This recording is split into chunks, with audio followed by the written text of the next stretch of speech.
So when you hear the words romantic poetry, what pops into your head? Probably something gentle, right? Fields of flowers, lonely clouds, a whole lot of feelings about a nice view. And look, it's an easy picture to have. And yeah, this quote pretty much nails that classic, almost Hallmark card version of Romanticism. It's beautiful, it's heartfelt, and it's what most of us probably remember from school. But here's the thing, that's not even half the story, not even close.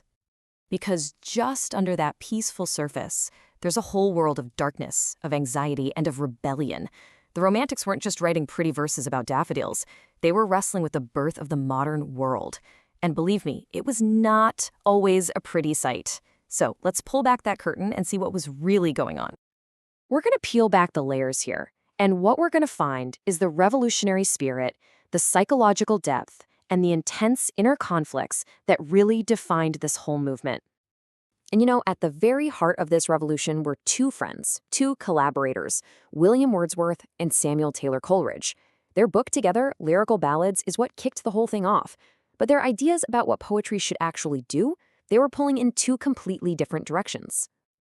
And understanding this tension, this tug of war between them, well, that's the key to unlocking the dual spirit of Romanticism itself. It's the story of a movement that was kind of fighting with itself, one side trying to nail poetry down to reality, the other trying to launch it into the wildest parts of the imagination. And this slide just lays it all out, right? On one side, you have Wordsworth. He's trying to find something infinite in the ordinary, in the simple lives of country folks, in the quiet power of a landscape. His whole goal was to ground Romanticism in what was real. And then you have Coleridge, who dove headfirst into the supernatural, the visionary. His goal was to unground it, to use poetry like a portal to the unreal. So to really get a grip on this, we're going to explore their divided vision across 5 key themes. And we're not just talking about different styles here. We're talking about 2 fundamentally different ways of seeing the world and what poetry's role in it should be. And just look at this. The opposition is just stark across every single major theme. Whether you're talking about industry, imagination, or this idea of the sublime, their visions could not be more different.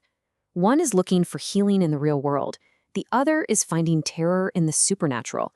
Let's break this down, angle by angle. Okay, let's start with their reaction to the Industrial Revolution. Both poets looked at the rise of factories and saw this soul-crushing threat, but their solutions were worlds apart. Wordsworth's poetry basically offers nature as an antidote, right? A place to go to heal from a mechanized world. Coleridge, though, in his famous poem, The Rime of the Ancient Mariner, he imagines a nature that hits back, that punishes humanity's crimes with supernatural terror. Then you've got the question of imagination itself. For Wordsworth, it was this sacred healing force, almost a kind of prayer. For Coleridge, who famously struggled with opium addiction, imagination was something far more dangerous. It was a fragile, narcotic vision, haunted and beautiful, yeah, but always on the verge of collapsing into a nightmare.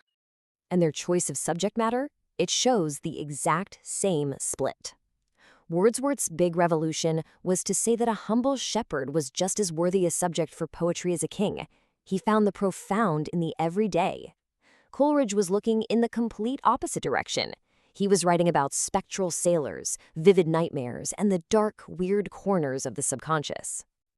In a way, you could say the Romantics were pioneering psychology. For both of these guys, the external landscape was really a map of their own minds. Wordsworth's beloved Lake District, it totally reflects his own journey of spiritual growth and healing. But Coleridge's icy, haunted oceans, those are just projections of his own deep-seated anxiety and despair. Nature became a mirror to the psyche. And finally, they even saw the sublime differently. That feeling of overwhelming awe. For Wordsworth, seeing a massive mountain was a moral experience. It humbled you, but it also made you wiser. For Coleridge, the sublime was just straight-up horror. Forget mountains. Think of the slimy sea and the cursed water snakes in The Ancient Mariner. It was awe mixed with pure, supernatural dread. So, when you start putting all these pieces together, a completely new picture of Romanticism emerges. It's so much more complex and honestly, so much more modern than we usually give it credit for. It's not just about feelings, it's a philosophy of loss, a theater of failure. It's an early exploration of the unconscious mind, and crucially, It was a form of political and ecological protest against a world that they felt was losing its soul. So the most important point is this. Romantic poetry was not a gentle escape into some pretty meadow. It was a battlefield of ideas. It was a place where poets wrestled with the biggest questions of their time and with their own inner demons. Wordsworth was fighting to save our connection to the real world, to nature and to ordinary life. Coleridge was in a totally different fight, a deep, often terrifying dive into the unstable depths of the human mind. They were two fronts in the exact same war for meaning. But to add one final, critical layer of complexity here, let's look closer at Wordsworth himself, the supposed poet of nature, because even his vision wasn't as simple as it seems. We think of him as this happy wanderer, but his intense focus on nature as a source of healing actually came from a place of deep brokenness. He turned to nature because the human world had completely failed him. This is one of his most famous lines. It sounds so hopeful, so faithful. But you have to ask yourself, what did betray him? And the answer was politics. As a young man, Wordsworth was a huge supporter of the French Revolution. He believed it was the dawn of a new age of freedom. And when it all descended into terror and war, his hopes were absolutely crushed. So his turn to nature wasn't an escape. It was a relocation of that revolutionary fire.